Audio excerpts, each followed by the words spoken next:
కృష్ణా గోదావరి నీటి వాటాలపై సాయంత్రం ప్రజాభవన్లో సీఎం నేతృత్వంలో మంత్రులు భేటీ కానున్నారు. సమావేశంలో కృష్ణా గోదావరి నీటి వాటాలపై మంత్రి Uttam Kumar Reddy power point presentation ఇవ్వనున్నారు. 10 ఏళ్ల బీఆర్ఎస్ పాలనలో రాష్ట్రానికి జరిగిన అన్యాయంపై మంత్రి ఉత్తమ్ పీపీటీలో వివరించనున్నారు. రేపటి నుంచి 2 రోజుల పాటు అసెంబ్లీలో నీటి వాటాలు, ప్రాజెక్టుల నిర్మాణం, బీఆర్ఎస్ హయాంలో జరిగిన నిర్లక్ష్యంపై డిస్కషన్ జరగనుంది. నీటి వాటాల విషయంలో బీఆర్ఎస్ తప్పిదాలను జిల్లాల వారీగా మంత్రులు ఎండగట్టాలని ఇప్పటికే సీఎం సూచించారు. వీటిపై మరిన్ని అప్డేట్స్ యాదగిరి అందిస్తారు. యాదగిరి,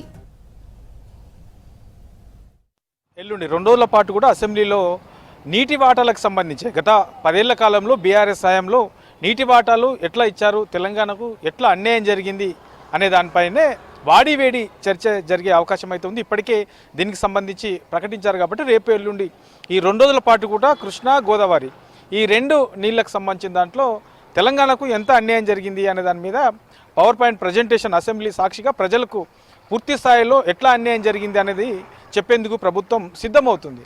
అయితే దానికి సంబంధించి ఇవాళ సాయంత్రం ప్రజాభవన్లో 4 గంటలకు ఈ పీపీటీ ప్రజెంటేషన్ కూడా ఇవాళ ఉత్తమ్ కుమార్ రెడ్డి అధ్యక్షతన జరగనుంది. దీనికి సీఎం రేవంత్ రెడ్డితో పాటు మంత్రులు, పలువురు ఎమ్మెల్యేలు ఈ సమావేశానికి హాజరు కాబోతున్నారు. ఇందులో మేజర్గా ఈ 10 ఏళ్ల కాలం జరిగినటువంటి అన్యాయము, ఏ సంవత్సరంలో ఎట్లా బీఆర్ఎస్ హయాంలో ఎట్లా అన్యాయం జరిగింది, వాస్తవానికి తెలంగాణకు రావాల్సినటువంటి నీటి వాటా ఎంత, అందులో వచ్చింది ఎంత, ఏపీకి పోవాల్సినటువంటి నీటి వాటా ఎంత, వాళ్ళు తీసుకున్నది ఎంత, ఇట్లా ఓవరాల్గా ప్రతి సంవత్సరానికి సంబంధించి కూడా 2014 నుంచి బీఆర్ఎస్ ఉన్నంత వరకు 2023 వరకు కూడా ఎట్లా ఈ పంపకాలు జరిగాయి, వాస్తవానికి రావాల్సింది ఎంత అనే దాని మీద పూర్తి స్థాయిలో మంత్రి ఉత్తమ్ కుమార్ రెడ్డి దీని మీద పవర్ పాయింట్ ప్రజెంటేషన్ ఇవ్వబోతున్నారు. ఎందుకంటే ఇప్పటికే దీని మీద రకరకాల చర్చ జరుగుతూ ఉన్నది.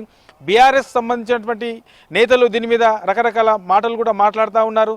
ఇక కాంగ్రెస్ అధికారంలోకి వచ్చిన తర్వాతనే ఈ నీటి వాటాల మీద అన్యాయం జరుగుతూ ఉన్నది, పట్టించుకోవట్లేదు.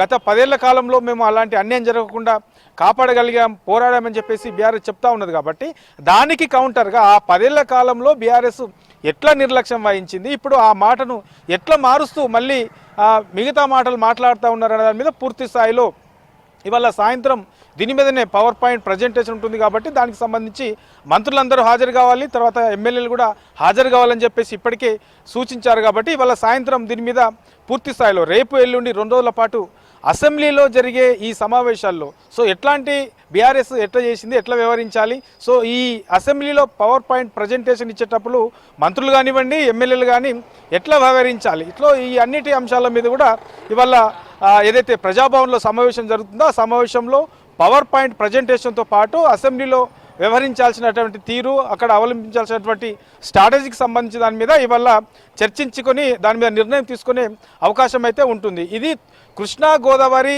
ఈ 2 నీటి వాటాలతో పాటు ఇక మిగతా ప్రాజెక్టులకు సంబంధించి కూడా ఇప్పటికే పాలమూరు రంగారెడ్డి ఎత్తిపోతలకు సంబంధించిన దాంట్లో కూడా బీఆర్ఎస్ రకరకాల ఆరోపణలు చేస్తూ ఉన్నది. మరి వాస్తవాలు ఏంటి, ఆ విషయంలో పాలమూరు రంగారెడ్డికి సంబంధించిన దాంట్లో వాస్తవాలు ఏమున్నాయి, కాంగ్రెస్ అధికారంలోకి వచ్చిన తర్వాత ఈ పాలమూరు రంగారెడ్డి ప్రాజెక్టులకు సంబంధించిన విషయంలో ఎట్లా ముందుకెళ్తా ఉన్నది, ఇప్పటివరకు ఎలాంటి పనులు చేసింది, ఇక మిగతా ప్రాజెక్టులకు సంబంధించి కూడా చిన్న చిన్న ఇరిగేషన్కి సంబంధించినటువంటి ప్రాజెక్టులు ఉన్నాయి, బీఆర్ఎస్ హయాంలో ఇవి పూర్తిగా పట్టించుకోవట్లేదు, అవి ఎట్లా నిర్లక్ష్యం గురయ్యాయి, కాంగ్రెస్ అధికారంలోకి వచ్చిన తర్వాత వాటిని ఎట్లా అభివృద్ధి చేసే దిశగా ముందుకెళ్తా ఉన్నారు, ఏ పనులు ఏ ప్రాజెక్టుకు సంబంధించి ఇప్పటివరకు కాంగ్రెస్ వచ్చిన తర్వాత చేసింది, దానికి అయినటువంటి ఖర్చు ఎంత, ఇట్లా ఓవరాల్గా ఈ రాష్ట్రంలో ఉన్నటువంటి మేజర్ ప్రాజెక్టులతో పాటు చిన్న చిన్న ప్రాజెక్టులకు సంబంధించి కూడా కాంగ్రెస్ అధికారంలోకి వచ్చిన తర్వాత ఎట్లా ముందుకెళ్తా ఉన్నది, ఏ ప్రాజెక్టులను చేపడతా ఉన్నది, దానివల్ల తెలంగాణ రైతాంగానికి తర్వాత తెలంగాణ ప్రజలకు ఎట్లా ప్రయోజనాలు ఉండే అవకాశం ఉంటుంది, ఈ అన్ని కోణాల్లో కూడా ఇవాళ సాయంత్రం జరిగే